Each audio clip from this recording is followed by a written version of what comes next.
As soon as the man arrived at the front door, he noticed that the lock had been tampered with. Realizing something was wrong, Will quickly picked up his son and told his wife to get back in the car and call the police. He then grabbed a wrench from the trunk and cautiously walked into the house.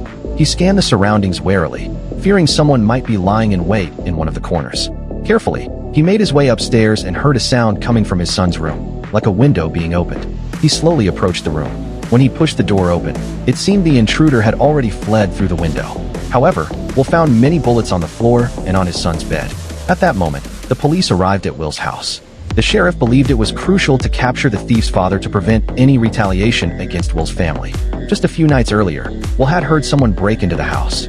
He got up to investigate and found a thief in the living room, stealing things. He tried to stop him, but in his panic, he accidentally pulled the trigger, killing the thief on the spot.